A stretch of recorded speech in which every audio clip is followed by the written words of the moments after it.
Intinya begini, zona integritas kan labeling saya mengawali karir sebagai calon pegawai negeri sipil di Satker ini, Satker kita ini.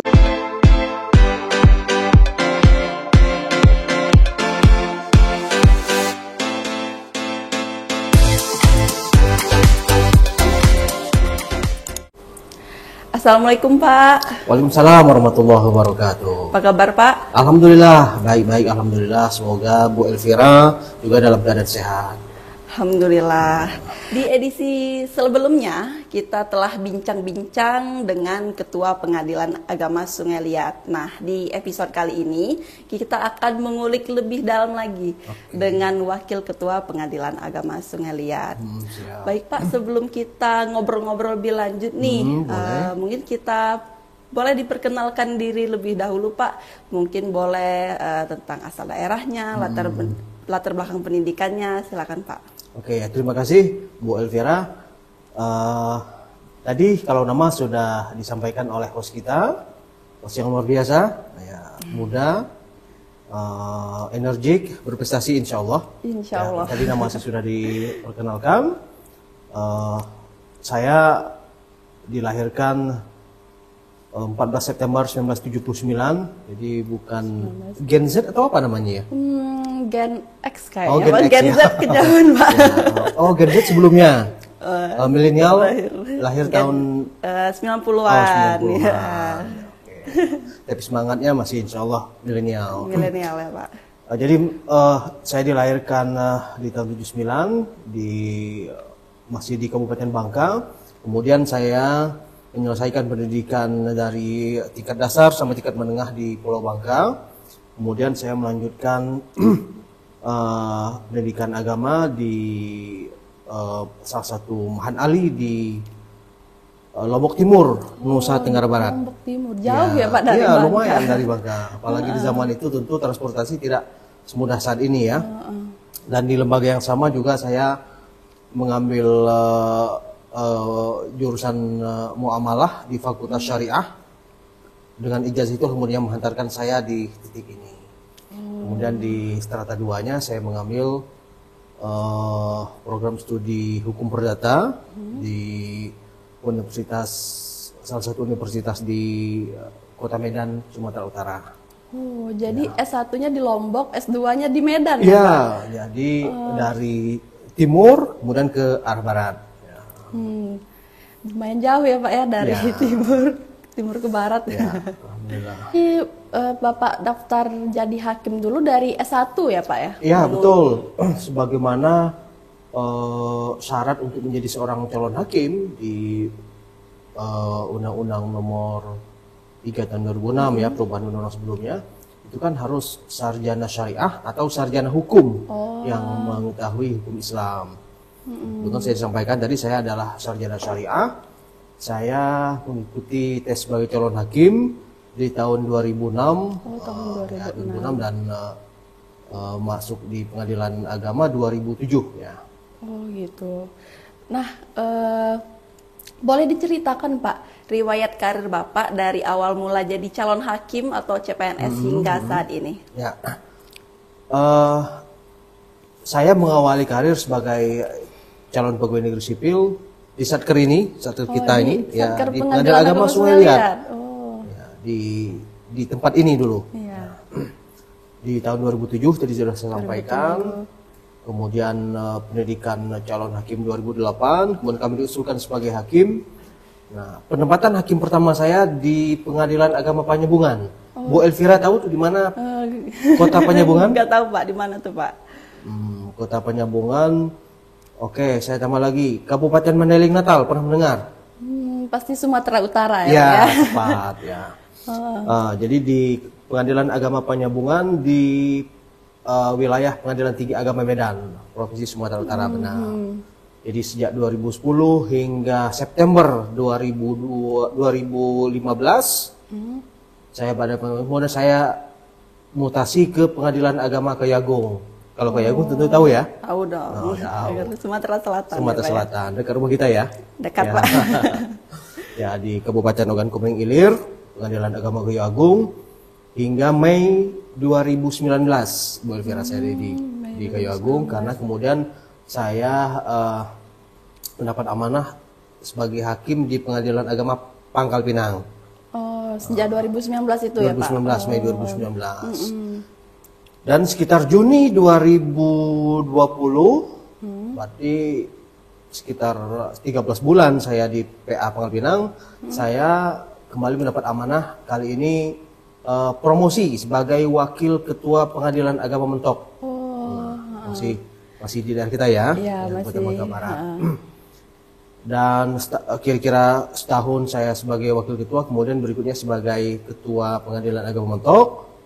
Dan sejak September 2022 hingga saat ini saya mendapat amanah sebagai Wakil Ketua Pengadilan Agama Sungai Liat kelas 1B.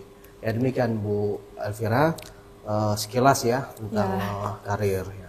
Berarti asalnya dari Pengadilan Agama Sungai Liat kembali lagi Pak ke Pengadilan Agama Sungai Liat. Mungkin relevan dengan pepatah sejauh-jauhnya burung terbang kembali ke asalnya. Ya. Baik, kalau begitu boleh diceritakan Pak, apa Pak motivasi Bapak menjadi hakim? Nah, sejujurnya pilihan profesi di Mahkamah Agung, khusus sebagai seorang pengadil adalah pilihan yang berat. Nah, tetapi kesempatan ini kan tidak semua orang bisa meraihnya. Nah, dan oleh sebagian orang barangkali itu dianggap sebagai sebuah cita-cita. Saya sejujurnya cita-cita saya sebagai seorang dai sebenarnya. Pengennya jadi dai ya Pak ya? Kalau dai kan lebih fleksibel ya, bisa kemana-mana. Ya. Tetapi ya itulah takdir, dan kita yang lalu, yang sedang kita laksanakan dan yang akan datang itu kan adalah kita menjalani takdir terbaik kita. Berbicara motivasi tentu dengan semua dinamikanya ya, menjadi seorang pengadil ini kan luar biasa. Rasulullah menegaskan bahwa kalau kita bisa memutuskan dengan adil, dengan ilmu, maka ya kembalinya dunia surga. Begitu juga sebaliknya, kalau memutus tidak dengan adil, meskipun dia sudah tahu, atau memutus karena kebodohannya, karena dia tidak tahu tapi dia berani memutuskan, maka di neraka, na'udzubillah. Jadi bukan hanya semata-mata urusan duniawi ya, tetapi ada alasan-alasan ukhrawi, alasan-alasan ilahiyah. Dan bagi kita ya, ini adalah sebuah pengabdian untuk bangsa, pengabdian untuk negara, dan pengabdian untuk agama. Oh iya, kalau begitu apakah ada beban Pak menjalani profesi hakim? Berbicara beban, sebenarnya di seluruh profesi ada potensi beban itu ya. Seseorang guru bebannya tentu berat juga kan. Bagaimana kalau seorang guru salah mengajar anak muridnya, kan berimbas seterusnya. Seorang dokter bebannya ketika dia salah mendiagnosa penyakit pasiennya, kemudian salah resep obatnya, itu kan berefek juga kan, berefek negatif. Iya. Beban sebagai seorang hakim di pengadilan agama ya, tentu sangat berat ya. Tetapi bukan berarti kita tidak bisa bekerja di bawah tekanan. Maksudnya ketika kita sudah punya fondasi keimanan, kita memahami hukum acara atau hukum formil, hukum material, ya selagi kita berada di koridor itu, kita on the track, insya Allah lah beban itu setidaknya bisa berkurang.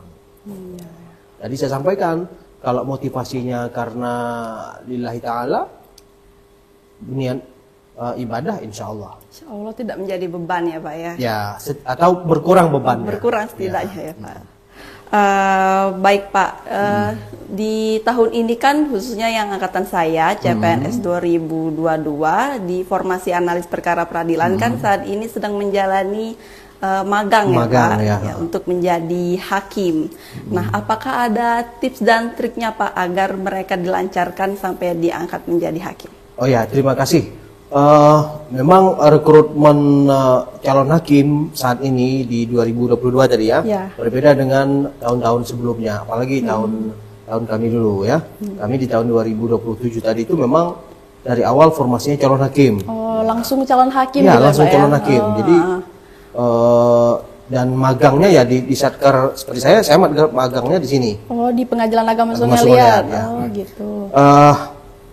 Ya di momen ini juga saya mengucapkan selamat lah untuk rekan-rekan kita ya, Ya. yang baru beberapa hari yang lalu menyelesaikan tugasnya di sini ya, dua Ya. orang analis perkara Peradilan. peradilan ya, Bang siapa?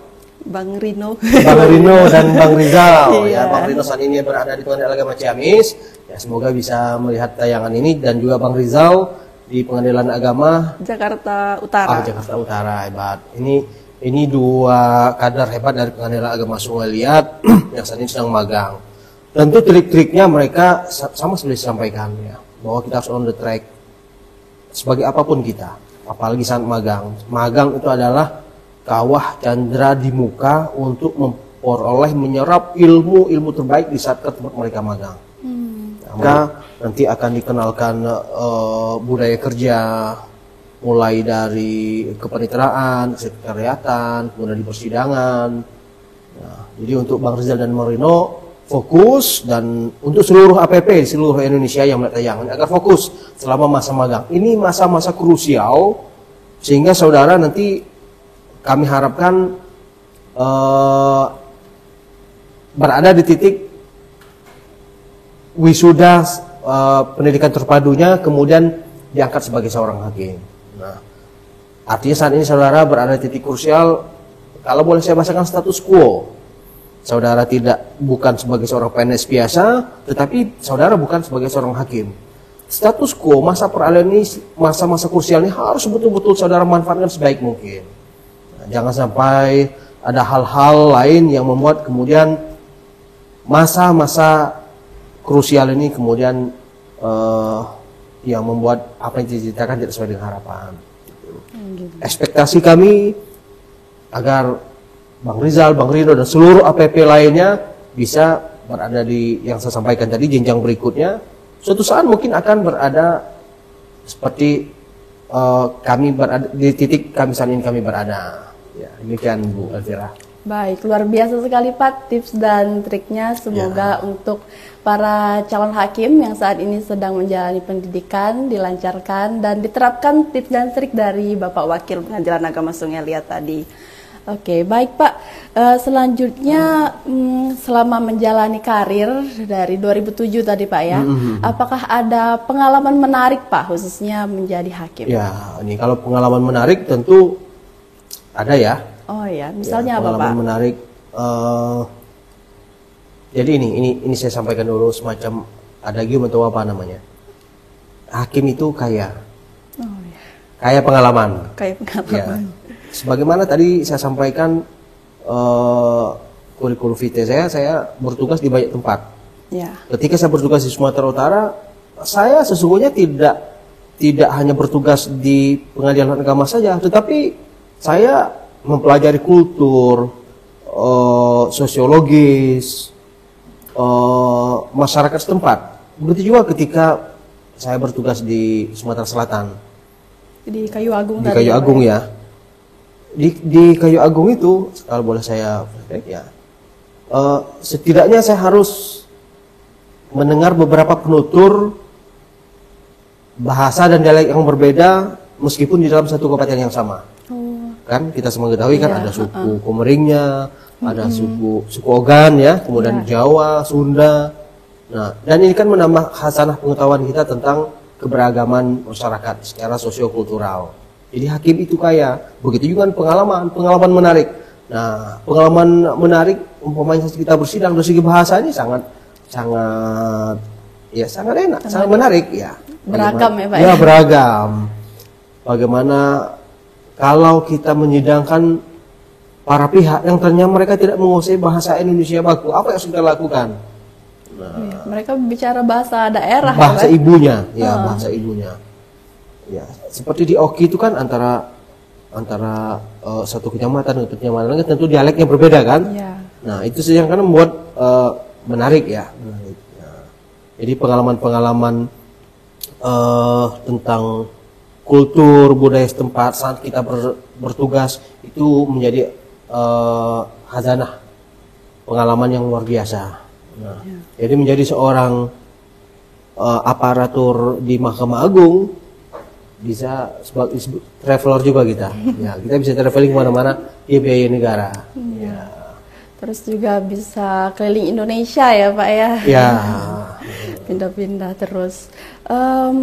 Tadi kan Bapak sudah di berbagai satker kan, dari Medan, lalu ke Kayu Agung, kemudian kembali lagi ke Pulau Bangka.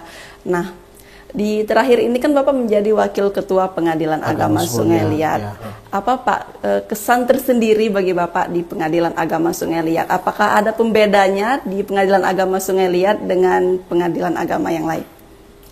Pengadilan Agama Sungai Liat sebagaimana tagline-nya mantap ya. Mantap. Apa? Mandiri, transparan, akuntabel, profesional. Ya.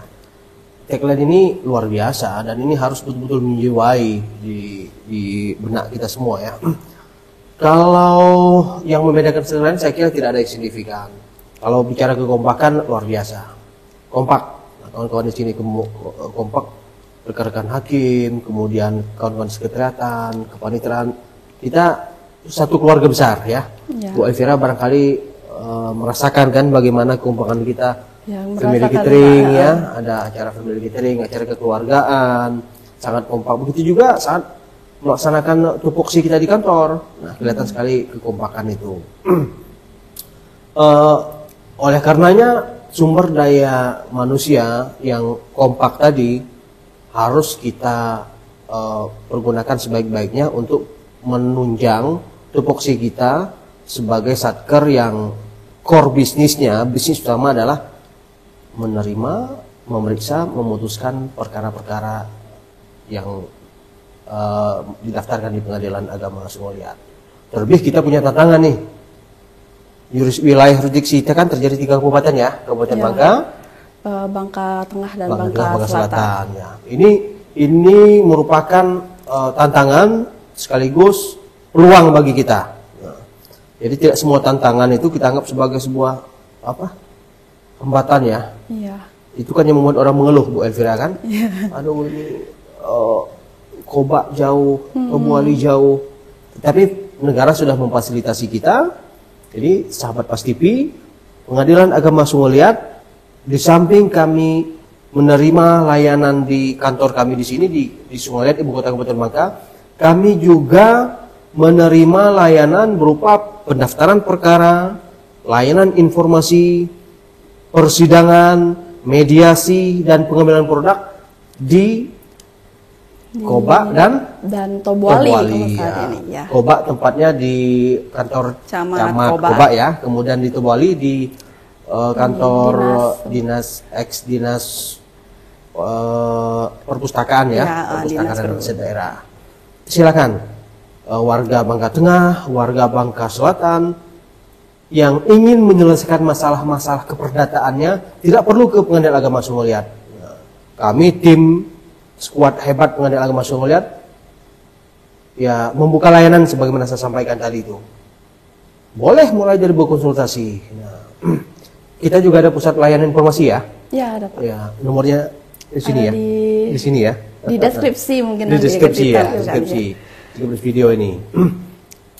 Jadi sekali lagi warga Bangka Selatan terutama Bu Era, ya, tadi saya bilang tantangan tapi sebagai sebuah peluang bagi kita. Peluang yang relevan korelasinya dengan pertanyaan di awal tentang motivasi kita. Bahwa kita di Pengadilan Agama Sungai Liat ini bukan semata-mata bekerja pulang tidak saja, tapi ada nilai-nilai value-nya ibadah sesungguhnya, ukhrawi. Nah, kita bayangkan kita mempermudah masyarakat mencari keadilan dari Kecamatan Payung. Udah pernah ke Kecamatan Payung, Bu Elvira? Belum, Pak. Itu Bangka Selatan, Pak. Bangka Selatan. Kecamatan Lepar Pongo? Belum. Itu wah lebih jauh lagi tuh, Pak. Beda kalau Bu Elvira belum pernah, saya juga belum pernah. Artinya ini kecamatan terluar. Kecamatan terluar, kalau mereka harus ke kantor kita ini berapa waktu yang dihabiskan, biaya, pikiran, segala macam. Tapi ketika kita menjemput bola, maka tentu mereka akan dimudahkan. Nah, aspek-aspek seperti itu mestinya kita sadari sebagai sebuah ibadah yang saya sampaikan tadi. Ada value di situ. Nah, sebenarnya kalau kita mau nyaman, udah sidang aja di sini atau cari kecamatan terdekat di Air Kegas. Tapi tahun ini dengan kebijakan Pak Ketua Pengadilan Agama Sumeliat, ya terima kasih ya, yang sudah mensupport kita semua, Bu Elvira, sehingga kegiatan sudah terlaksana 3 kali ya, dan akan berlanjut. Ya, baik. Wah, luar biasa sekali ya Sobat Pas TV. Pengadilan Agama Sungai Liat selalu berikan pelayanan terbaiknya untuk masyarakat mencari keadilan. Apalagi dengan adanya program sidang keliling ya Pak ya, sidang di luar gedung, kita melayani masyarakat yang ada di Bangka Tengah dan juga Bangka Selatan. Oke, baik Pak, mungkin ini pertanyaan penutup kita. Apa planning ke depannya Pak untuk Pengadilan Agama Sungai Liat, khususnya untuk pembangunan zona integritas? Ya, terima kasih Bu Elvira. Ini adalah pertanyaan yang ringan, sulit, lumayan berat juga ya Pak. Berat. Apalagi saya sebagai wakil ketua, sebagai ketua pembangunan zona integritas tentunya ya. Saya harap nanti untuk tim redaksi ada satu segmen khusus membahas, mengulik mengenai zona integritas. Nah, kita punya Pak Tuku Mufadil Sadri sebagai hakim yang sudah pernah jadi ketua juga di salah satu Mahkamah Syariah di Aceh. Kita punya Pak Haji Syahram, kemudian punya Pak Ardi Barkah Afandi. Insya Allah yang lebih menguasai secara detail Bu Elvira terkait zona integritas ini. Intinya begini, zona integritas kan labeling sebuah satker yang mendapat predikat WBK, wilayah bebas dari korupsi. Ya. Kemudian ada WBBM ya. Nah, itu adalah labeling yang diidam-idamkan seluruh satker. Nah, karena ada beberapa zona yang ditetapkan. Ini kan mulai dari Peraturan Menteri Pan-RB nomor 10 tahun 2019 ya, ini dasar hukumnya. Kemudian kalau di Mahkamah Agung itu surat keputusan Ketua Mahkamah Agung nomor 58 tahun 2019. Ini yang menjadi acuan kita. Jadi zona integritas, kalau kita mau integritas apa ya bahasa ringannya? Biar sahabat Pas TV lebih mudah memahaminya. Kejujuran mungkin. Ya, bisa. Bisa. Ini seperti itulah ya. Iya, kalau orang berintegritas, kedisiplinan, semua hal-hal baik itu kan ya terangkum di zona integritas itu. Dan apa istilahnya itu, berakhlak ya kan? Berakhlak. Ya, dan apa satu lagi? Apa ya Pak ya? Ya nanti silakan sahabat Pas TV ini apa tagline terkait zona integritas. Nah, bangga melayani ya. Oh iya. Kemudian agak lupa Pak. Oke, kemudian tadi itu berakhlak, berorientasi dan seterusnya, berorientasi pelayanan dan seterusnya. Jadi satuan kerja yang berusaha untuk mendapatkan predikat WBK atau WBBM itu memang harus kerja kolektif seluruh stakeholder terkait. Nah, sehingga nanti variabel penilaian mulai dari internal Mahkamah Agung di Badan Pengawasan sampai desevaluasi Kemenpan RB harus dinyatakan bahwanya satker ini berhak. Nah, berita baiknya kita belum mendapat predikat itu. Berita lebih baik lagi bahwa ini kita jadikan peluang. Ini menjadi tugas kita semua. Bagaimana kita menyongsong predikat WBK itu. Dan itu sekali lagi kerja kolektif semua para pihak terkait ya. Di semua lini. Nah, bukan hanya pemenuhan eviden saja dalam penilaian mandiri ZI, PMPZI. Bukan hanya itu saja. Kalau hanya sekedar pemenuhan eviden itu mungkin banyak satker bisa melakukannya. Tetapi memang aplikasinya dalam beberapa kunjungan para petinggi Badilak dan pengadilan tingkat banding ke Pengadilan Agama Sungai Liat, mereka sangat berharap Bu Elvira bahwa kita mungkin di tahun ini direkomendasikan untuk ikut dalam dalam ajang ini ya, Zona dalam, integritas. zona integritas. Ya. Kita tentu berdoa mudah-mudahan kita bisa berada di titik itu.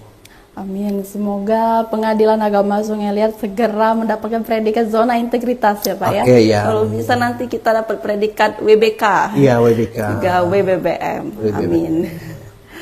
Oke. Baik Sobat Pas TV, sebelum kita akhiri episode kali ini, mungkin dari Pak Wakil Ketua Pengadilan Agama Sungai Liat ada yang ingin disampaikan sebagai statement penutup kita. Oh ya, terima kasih Bu Elvira. Di segmen penutup ini saya akan menyampaikan pertama ucapan terima kasih kepada para orang-orang tua, para senior yang sudah membangun fondasi Pengadilan Agama Sungai Liat sehingga berada di titik ini. Ada beberapa mantan Ketua Pengadilan Agama Sungai Liat yang luar biasa. Pak Aliudin yang saat ini Wakil Ketua Pengadilan Agama Pangkal Pinang, hormat kami, salam azim kami. Pak. Oh ya, Wakil Ketua Pengadilan Agama Palembang. Oh Palembang, maksudnya Palembang kelas 1A. Ya, Pak Aliudin Sarjana Agama Magister Hukum. Kemudian ada Pak Dr. Andes Haji Azkar Sarjana Hukum Magister Hukum. Beliau saat ini adalah Hakim Tinggi di Pengadilan Tinggi Agama Bengkulu. Salam hormat kami untuk yang mulia. Ada Pak Dr. Andes Arinal, saat ini Ketua Pengadilan Agama Kuningan. Kemudian ada Pak Dr. Andes Haji Sanusi, dan para pendahulu-pendahulu Pengadilan Agama Sungai Liat yang tidak bisa disebut satu persatu. Dan tentunya acara ini Bu Elvira terselenggara karena kerja keras redaksi ya, kawan-kawan redaksi Pas TV. Ya, saya punya terima kasih untuk Kang Ardi, Mang Dava, Bang Ngejat Iko, Bu Widya, dan kawan-kawan hebat. Nah, untuk itu, sahabat Pas TV, tolong bantu ya, bantu di apa ini nih? Di like dan komen video share ini, juga ya. Ya, share dan juga jangan lupa untuk subscribe channel YouTube ya. Pas TV. Share sebanyak-banyak ya ke kenalannya, ke temannya. Insya Allah banyak informasi penting nih dari Pas TV. Ya, semoga bermanfaat ya.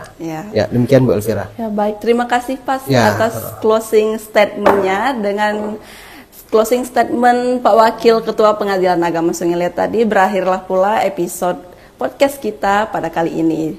Jangan lupa untuk menonton podcast Pengadilan Agama Sungai Liat di episode selanjutnya ya. Baiklah, saya akhiri dengan wassalamualaikum warahmatullahi wabarakatuh. Waalaikumsalam warahmatullahi wabarakatuh. You think I don't